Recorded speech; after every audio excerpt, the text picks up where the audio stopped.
देखो बच्चे बच्चियों, कोई भी नाम हो, जितने भी धर्म किताबों में नाम आए,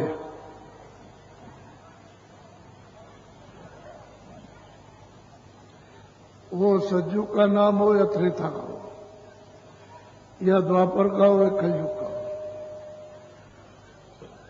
नाम कोई भी होगा उसे सिद्ध करना, क्योंकि उसके नाम अनेकों हैं।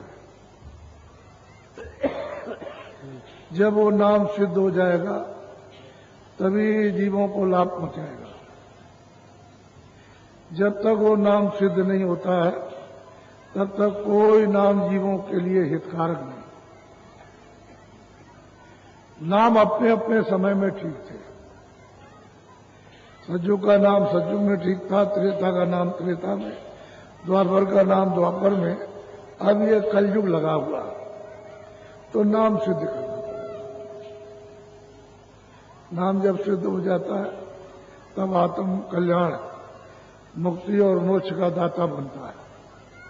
और जब तक नाम नहीं, तब तक सिद्ध नहीं है, तब तक बच्चों। इसलिए मेरा नाम तो जय गुरुदेव है नहीं और आपका भी नाम नहीं है, लेकिन आप लोगों ने धर्म पुस्तकों को बहुत गहराई से नहीं देखा। अगर देखते होते तो ये मिल जाता उसमें ये है। मैंने कोई गढ़ा नहीं है, लेकिन अब यह है कि तुमको मालूम नहीं है, उसका बोध नहीं है, इसलिए क्या किया जाए। तो मेरा नाम नहीं है ना आपका, है तो उसका नाम है प्रभु का, वही जो सबका सृजनहार, जो सबका मालिक।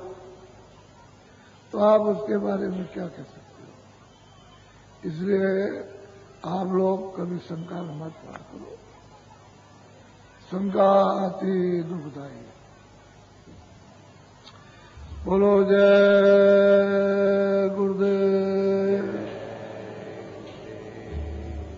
जय गुरुदेव, जय गुरुदेव। जय गुरुदेव नाम किसका, परमात्मा का।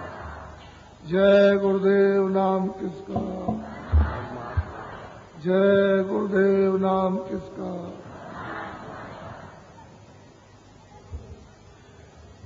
सच्चाई तो ये है, ये देश परिवर्तनशील है। इसको चाहे ज्ञानी हो चाहे ज्ञानी हो नकार नहीं सकता। ये मृत्यु लोक है, यहां हर चीजें परिवर्तित हो जाएंगी। कोई चीज यहां स्थायी नहीं रह सकती है। राजा से लेकर रैयत तक ये परिवर्तनशील देश है और ये मृतलोक है। तो आप इसको समझने की कोशिश नहीं करते हो। अगर यही समझने की कोशिश करो कि मैं कहां से आया, मैं इन चीजों में क्या चाहता हूं, परिवार में, बच्चों में, जाति में, समाज में, या काम में, या खाने में, या सोने में, या मतलब है कपड़े पहनने में, क्या चीज की ढूंढ है कला से। तो अगर ये आप सोचने का विचार करो तो समझ में आएगा। तो जो चीज आप सोचोगे जानकारी के लिए, तो किसी से पूछोगे भी कि भाई मैं कहाँ आया हूं और इस संसार में क्यों दौड़ रहा हूं। पूछने वाला जब पूछेगा भाई इसमें क्या चाहिए, तो आप कुछ ना कुछ मोटा महीन कोई शब्द, कोई मतलब माने तो बताओगे कि भाई मैं इसमें ये चाहता हूं। जैसे कोई चाहता है कि मैं धनी हो जाऊं, मेरे पास जमीन ज्यादा हो जाए, मकान हो जाए, मेरे पास बहुत बच्चे हो जाए, मेरे पास राजपाट हो जाए, तो उसको ये जानने की कि भाई तुम इसमें चाहते क्या हो, क्यों राजपाट चाहते हो। तो वो बताएगा कि मैं इसलिए चाहता हूं। क्यों तुम धनी होना चाहते हो, तो उसको एक चीज समझ आएगी कि वास्तव में संसार क्या है और हम क्या है। संसार कितने दिनों का है और हम कितने दिन के हैं, ये बिना महापुरुषों के ये आपको भौतिक बुद्धि विद्या और आध्यात्मिक ईश्वरीय विद्या ये बगैर महापुरुषों के नहीं आ सकती, चाहे जितनी भी दौड़ लगाओ आप। ये तो आप अपनी मोह ममता आसक्ति में दौड़ लगा रहे हो, लेकिन सही सच्ची हकीकत और वास्तविकता तो ये कि इसमें कुछ है, इसमें दौड़ रहे हो और दौड़ थकी दम टूट जाएगा और उसी जगह बस कुछ नहीं, तेरा कुछ है ही नहीं। और मैं तुमको थोड़ा संकेत देता हूं कि तुम जहां से आए हो, किस रास्ते से आए हो, जहां से आए उसका थोड़ा संकेत देता हूं, तो आपको ये मालूम होगा थोड़ा बहुत कि भाई कुछ जाना जाए, कुछ समझा जाए। दोनों चीजें इसी मनुष्य शरीर में, भौतिक बुद्धि ज्ञान और आध्यात्मिक ईश्वरीय ज्ञान इसी शरीर के द्वारा यानी प्राप्त होता है और इसी के शरीर के द्वारा ही बताया जाता है।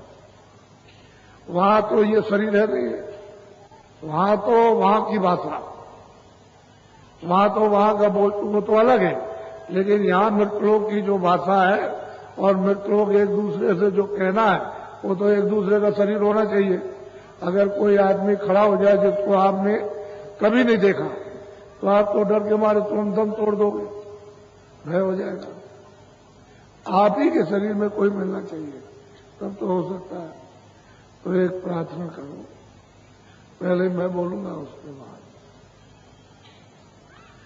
सतगुरु सतनाम तुम्हें कोला हूँ प्रणाम।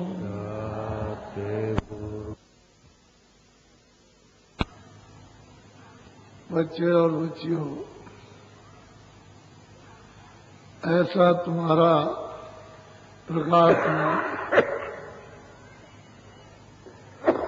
सुंदर अस्थाई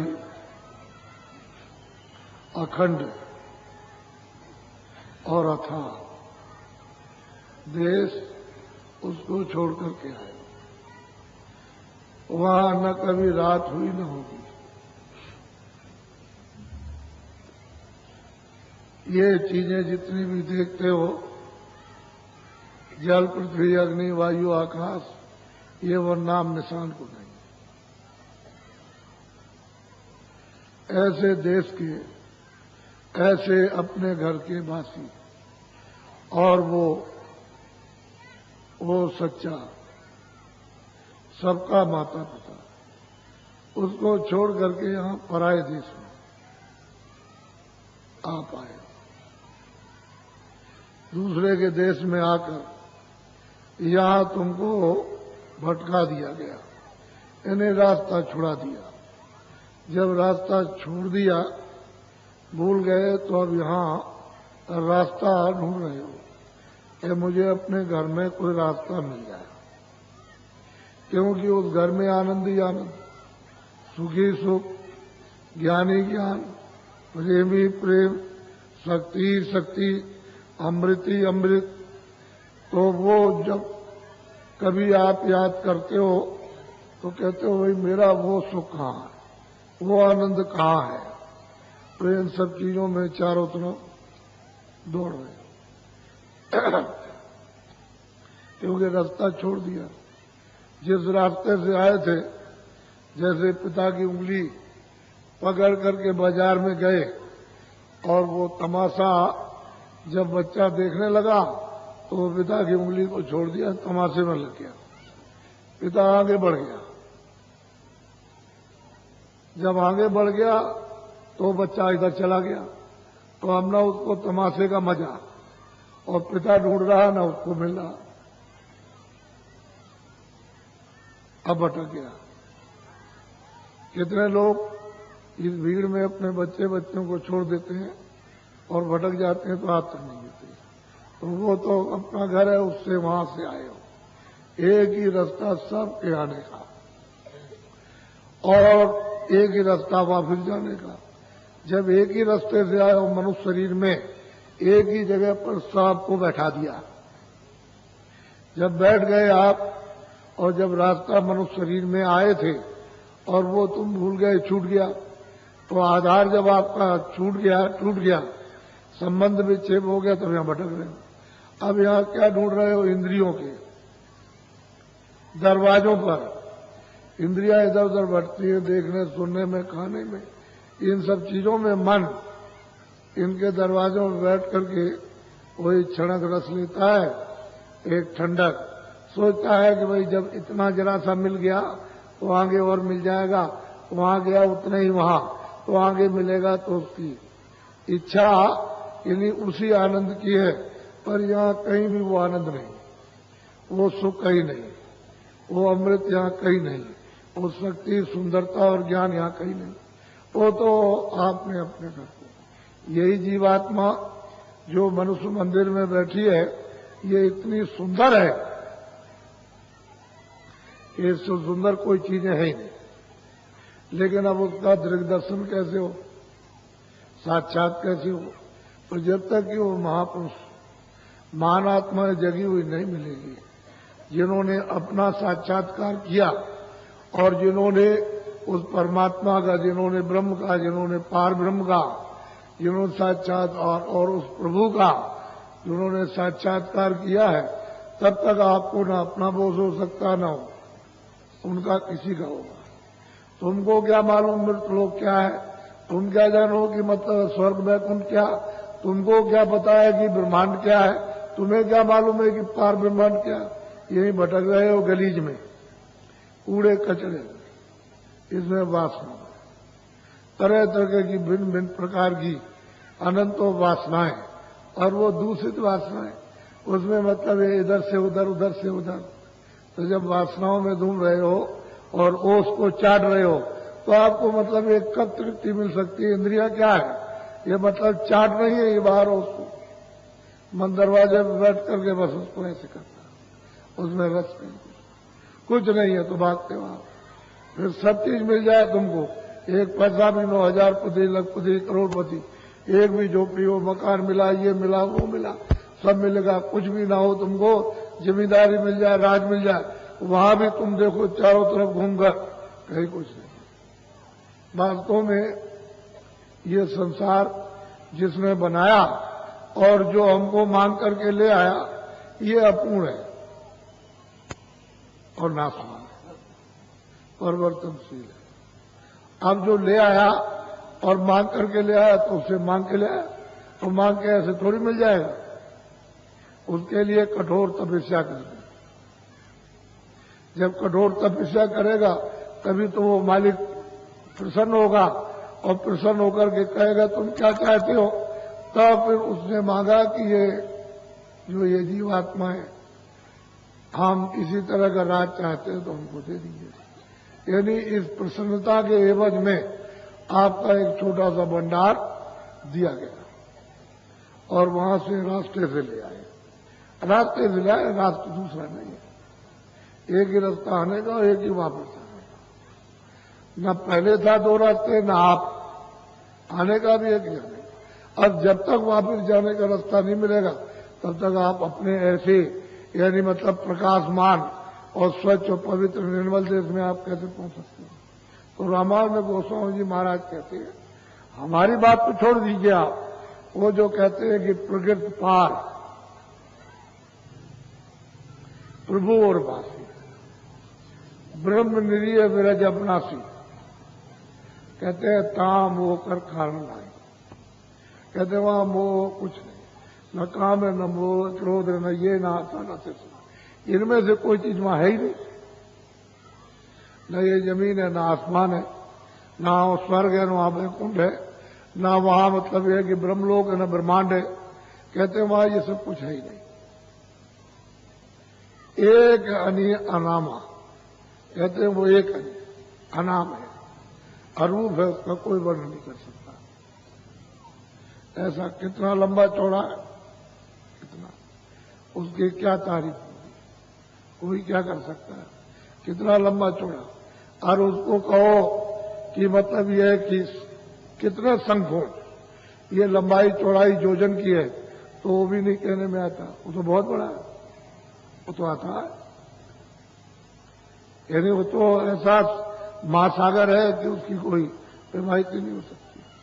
वो तो अब यह है कि वो जो यहाँ जो कुछ भी उसने रचना जिसने की और जो भेजा गया वो तो एक बूंद है। ये सब पूरी त्रिलोकी एक बूंद की रचना है। तो आप तो मतलब बूंद को भी नहीं जान सकते हो, बाकी इसको क्या इसी को नहीं पहचान सकते तो बूंद की बात तो बहुत दूर है। ये तो कूड़ा कचरा अंधकार है, अज्ञान है। यहाँ पर काम क्रोध लोभ मोह इसका छत्र है, राज है अखंड, इसी में फंसे पड़े हुए हो और इस पाप और पुण्य में बद और नेक में, इसमें कहाँ किसको सुख है? न बच्चे को है, न स्त्री को है, न पति न पत्नी को, न भाइयों को, न अड़ोस को, न पड़ोस को, न जाति को, न धर्म वाले को, न राज वाले, कुछ नहीं। सब ऐसे ही भटक रहे हैं ऐसे।